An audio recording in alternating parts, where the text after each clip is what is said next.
சபரிமலைக்கு போகக்கூடியவர்களா இருந்தீங்கன்னா என்ட்ரன்ஸ்லயே தத்துவமசி அப்படின்னு ஹிந்திலையும் மலையாளத்திலயும் எழுதியிருக்கிறத பார்த்திருப்பீங்க. இந்த தத்துவமசி அப்படிங்கிறதுக்கு நீயே அதுவாக இருக்கிறாய் அப்படிங்கறது அர்த்தம். அதாக நீங்களே ஐயப்ப சுவாமியா மாறிட்டீங்க அப்படிங்கறதுதான் தத்துவமசிங்கிற இந்த வார்த்தைக்கான அர்த்தம்.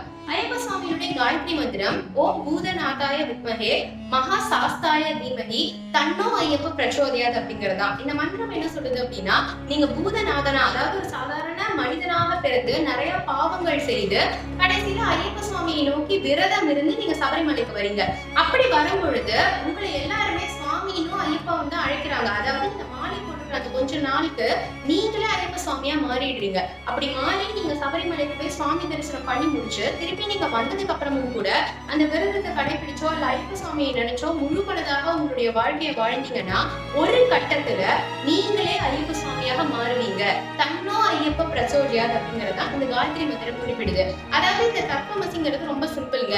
நீங்க ஐயப்ப சுவாமியை நினைச்சு முழு மனதாக அவரை மட்டுமே நினைச்சு வாழ்ந்தீங்கன்னா நீங்களே ஐயப்ப சுவாமியா மாறுவீங்கன்னு ஐயப்ப சுவாமி உங்களுக்கு நினைவுபடுத்தக்கூடிய விதமாகத்தான் சபரிமலையில தத்துவமசிங்கிற வார்த்தை எழுதப்பட்டிருக்கு. சோ நெக்ஸ்ட் டைம் சபரிமலை போனீங்கன்னா மறக்காம இதை பாருங்க. இதுக்கு முன்னாடி சபரிமலை போயிருக்கீங்களா இல்லையான்னு மறக்காம கமெண்ட் செக்ஷன்ல சொல்லுங்க.